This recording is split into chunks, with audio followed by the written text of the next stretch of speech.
If they're letting it happen, what's happening there, I think, is because of this guilt. I don't know. Because why? I mean, I can talk about my guilt. Yeah. When I was 10 years old, or 12, I don't know, we had phone books, like big fat. Yeah, we Yellow also pages. had phone books. Yeah. And I was looking have I told you this story? No. I was looking through the phone book, and my last name is Satterwhite, And so I go through the phone book. That's a nice name. Thank you. Well, is it a nice name in US? Like Satterwhite? You can hear the guy is called Satterwhite, so he's probably some, I don't know who. Well, Satterwhite. That's what this One is. of them. No, this is what this is about, right? Yeah. Yeah. So I look in the phone book, and there's we're in Seattle. It's 2 million people at the time, or whatever, and all of the other Satterwhites, there's 15 or 20, right? And all of them have black names, Daquan and Letitia, these names that are obviously African American. Yeah. And we're the only white ones. Yeah. So I was like, Why? what? Why? Why is that? Yeah. Well, my family owned slaves. It's that simple. Owned slaves? Yeah, my family owned slaves. My family owned slaves. And that's why there are black Satterwhites. Because slaves when they earned their freedom or when the Civil War created their freedom, when they were liberated, they took the names of the masters. There's no other reason for why there would be black Satterwhites. And there's far more. It seems like there's sizably more black Satterwhites than white ones based on just some Google searches. So you had a lot of slaves? Yeah, I guess. But do you know anything about it? From your family, from your... I don't know anything beyond that. Okay. That part of the family, the Satterwhites, came from the South, cotton, Yeah. Cotton farming.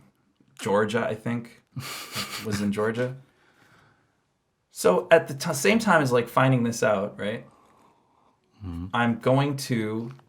I'm being forced to go to a black inner city, very violent, very frankly terrible school. Yeah.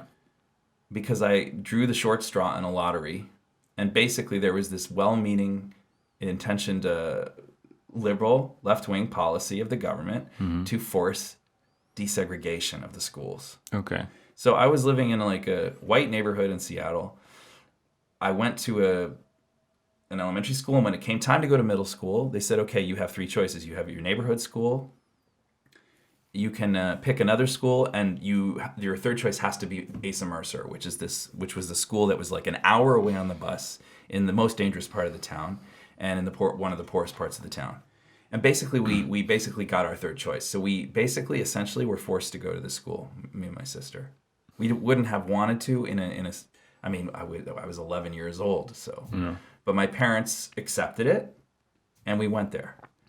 And it was totally traumatic for me. It was absolutely traumatic. The school was maybe 25% white, 30% Asian, 40% black, something like that. I don't know.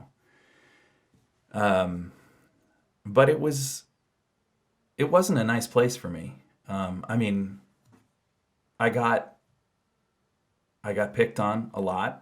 I got, teased. I got beaten up a couple times. Get the white boy. The mean people weren't just African American. They were also just generally mean. It was just a very mean school, with really brutal. And looking back, there was a lot of poverty there, and there were fights, and I got very depressed. And so it was in this context of suffering and seeing the anger of African American boys specifically, but also women. They seemed so angry to me. I didn't understand why. And then, superimpose that, or at the same time, I'm asking my dad, why are all the Satterwhites black?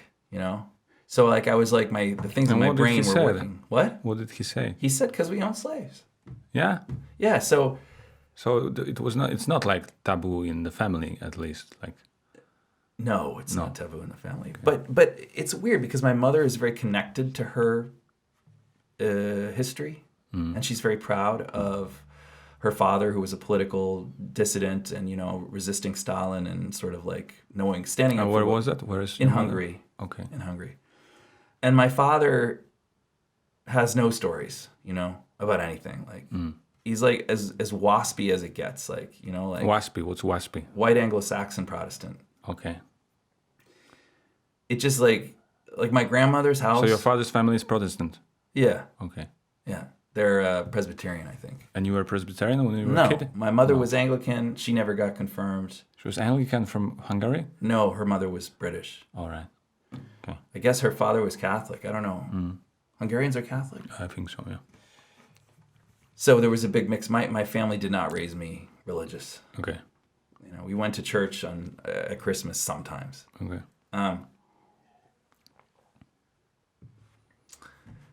Yeah, so in this little 11-year-old prepubescent brain, I'm already starting to I'm suffering because I'm white.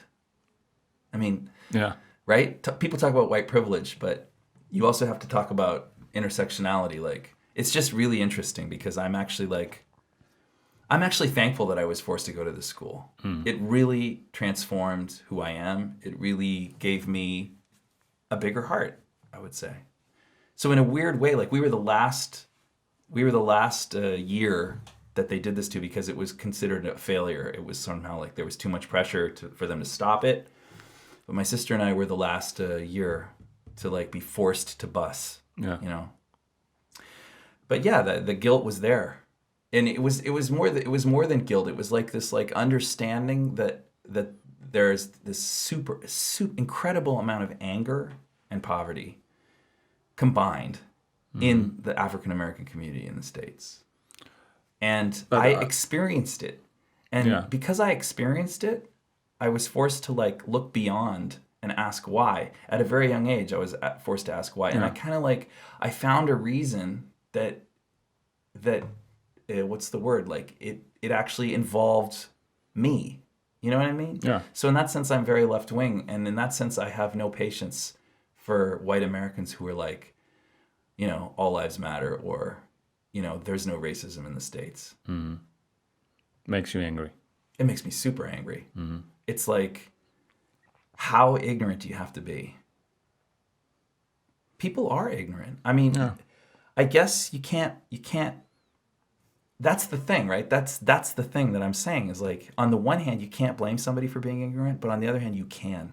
And that's what I'm saying is that like my responsibility as an artist, as a man, but even more as an artist, right, is to understand how I fit in structurally to my environment and how my identity is given to me and how much of it is like, I want to understand structurally power. I want to understand the power that I have based on how I look. Just on a really basic level, I want to understand that. And if I see that I have, that I drew a longer straw than someone else, right, so to speak, I'm going to damn well make sure that I'm not this small-hearted person who's just like, yeah, tough luck, like suck it up. And that's kind of what conservatives are like. Yeah, but what will you do, actually? What do you mean? What will I do? If there would be a situation that like you have, you will get more, not even because you're a white man, but like maybe because you are taller or stronger or more talented than others. So what will you do? Like how you will deal with, let's say there will be 5 violinists fighting for a job and you win. I'll go for the job. I'll go for the job. I know, but I won't do it without knowing. You'll who just I am. know. You'll just that's You the only just need to difference. know. The only difference is that you'll just know, and you'll be a bit sorry, a bit more sorry, or that's like, a huge difference. Yeah. The difference between, for instance, let's say you're going out to Berghain on a Saturday night or on a Sunday morning, right? And you're going to party, and there's just been a bombing in I don't know, in Aleppo. Yeah. Right? There's a difference between you going to that party and knowing that, Yeah. and you going to that party and not having any idea. There is a difference. It changes you in your soul. I believe that. It changes you. And I think that you have to, once you know about suffering, once you know about injustice, once you know about these things, you have to come to terms with it, you know? Yeah. And if you don't know about it, you don't have to come to terms with it. So that's what I'm saying when I say, like,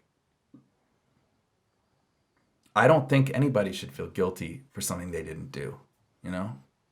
But I do think that white men need to get bigger hearts. Okay.